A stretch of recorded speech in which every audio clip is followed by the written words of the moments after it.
할렐루야. 말씀의 은혜 받으시기 바랍니다. 말씀의 은혜 받으실 줄 믿습니다.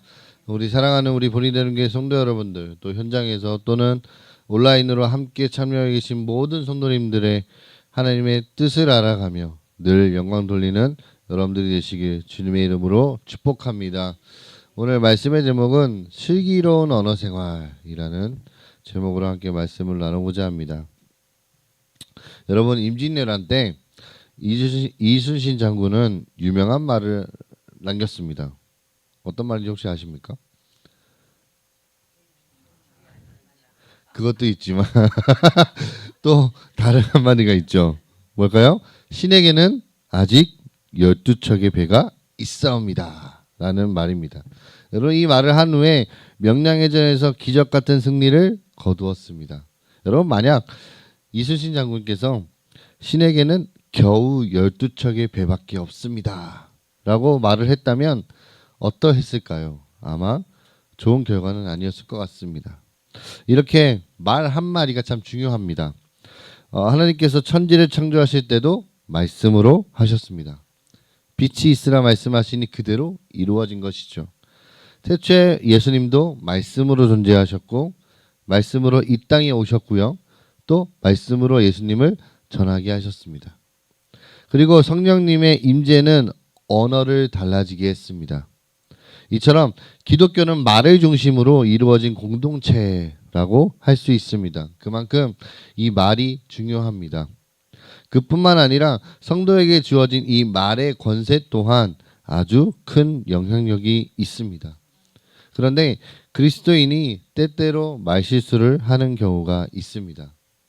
그 말로 공동체 전체가 아주 큰 갈등을 경험하게 되기도 하는데 이것은 그리스도 본연의 모습을 심각하게 훼손하는 일입니다. 그렇다면 우리는 어떻게 말을 해야 할까요?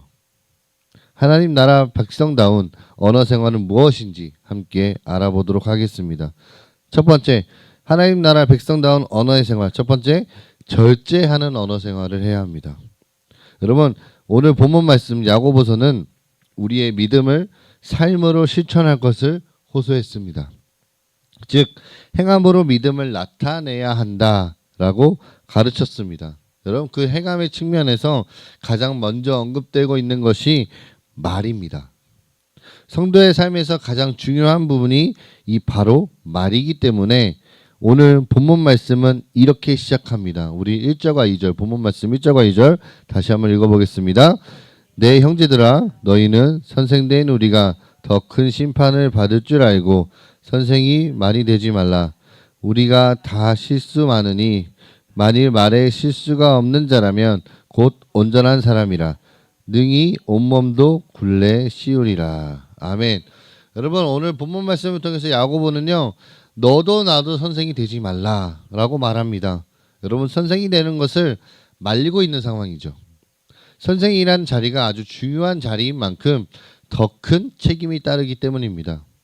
아무래도 여러분, 가르치는 선생은 말을 많이 하게 되는 이 일의 특성상 실언도 많을 수밖에 없습니다. 말 실수할 상황에 늘 어떤 게요? 노출이 되어 있는 상황인 것이죠. 그래서 말 실수가 없는 사람이라면 그 사람은 온전한 사람일 것이다 라고 덧붙입니다. 여러분, 말에 실수가 없는 사람이 여러분 세상에 있을까요? 없습니다. 여러분, 야고보도 이렇게 얘기하죠. 말씀에서 우리가 다 실수가 많으니 라는 전제하고 있습니다.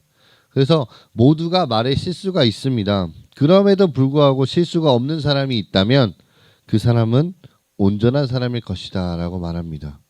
여기서 여러분, 온전하다라는 뜻은 헬라어로 텔레이오스라는 뜻인데요. 이 뜻은요, 예수님께서 십자가에서 죽으실 때 다 이루었다라고 말씀하신 것과 같은 단어입니다. 즉 하나님의 뜻을 완전히 이룬 사람이라는 뜻과 같다라고 말하는 것이죠. 그래서 말은요, 구원받은 성도들의 성품을 더욱더 성숙하게 하는 일에 매우 중요한 역할을 한다라고 할 수 있습니다. 이 말, 특히 이 혀에 우리의 혀는요, 우리의 지체 중에 아주 작은 것이지만 이것은 아주 영향력이 강력합니다. 이 혀를 제어하기가 얼마나 어려운지를 오늘 본문을 통해서 야고보는요. 세 가지 비유를 사용해서 설명을 하고 있습니다.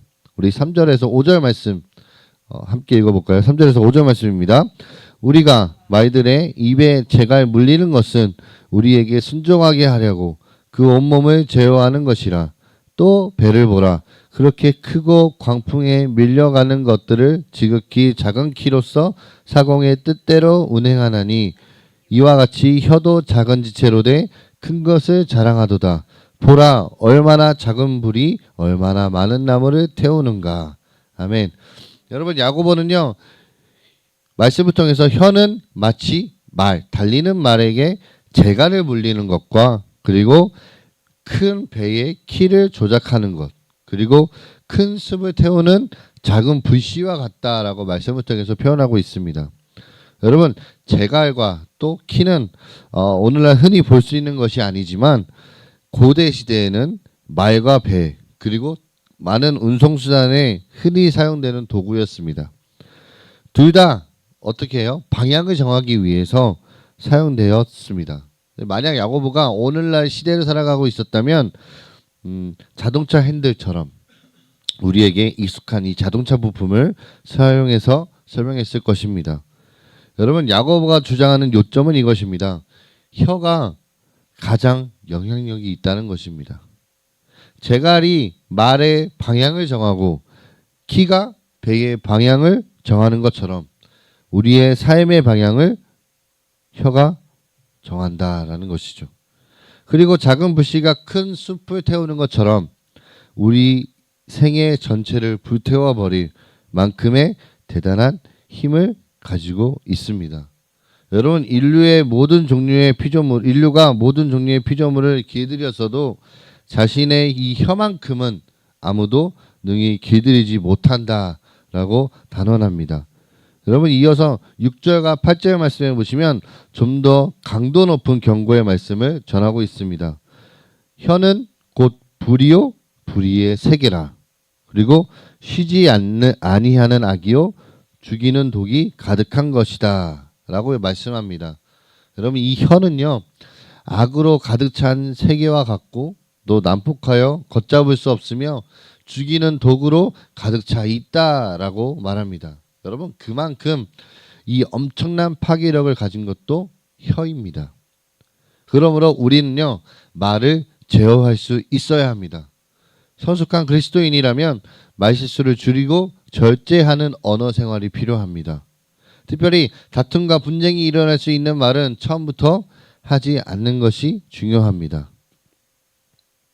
사랑하는 성도 여러분, 말을 잘하는 사람이 되기보다 말실수하지 않는 사람이 되는 것이 더 중요합니다. 여러분, 신뢰를 쌓는 데는 엄청난 평생의 시간이 걸리지만 이 말실수로 인해서 신뢰가 무너지는 데는 5분도 걸리지 않습니다. 여러분, 가까운 사이일수록 말로 입은 상처는 깊고 또 큽니다. 그리고 그 상처가 아물 때까지 정말 많은 시간이 필요합니다.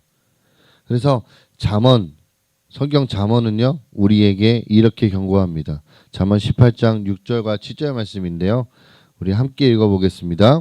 미련한 자의 입술은 다툼을 일으키고 그의 입은 매를 자청하느니라. 미련한 자의 입은 그의 멸망이 되고 그의 입술은 그의 영혼의 그물이 되느니라. 아멘. 여러분, 미련한 자의 말은 다툼을 일으키고 매를 자청하는 것입니다. 그리고 그 자신을 파멸로 이끌고 우리에게 올무가 되게 만듭니다. 여러분, 이처럼 다른 사람을 비방하고 뒤에서 험담하는 일은 결국 자신을 파멸로 이끄는 미련한 것입니다. 사랑하는 성도 여러분, 우리의 혀가 범죄하지 않도록 언제나 신중하게 말하는 습관을 훈련하면 좋겠습니다. 특히 가족이나 또 우리가 친한 사이일수록 말로 상처를 주고 후회하는 일을 여러분 차단해 보시길 바랍니다. 말 때문에 다툼이 일어나지 않도록 비난하는 말, 또 거짓말, 또 품위 없는 지나친 은어와 속어, 그 다음에 욕설을 삼가고 그렇게 말을 절제하고 제어해서 우리가 온전한 자가 될 수 있기를 축복합니다. 아무도 혀를 완벽하게 길들일 수는 없지만 성령께서 우리를 도와주시리라 믿습니다. 여러분, 우리의 말이 날마다 그리스도의 통제 아래 있기를 축복합니다. 마지막 두 번째입니다. 하나님이 기뻐하시는 언어 생활을 해야 됩니다.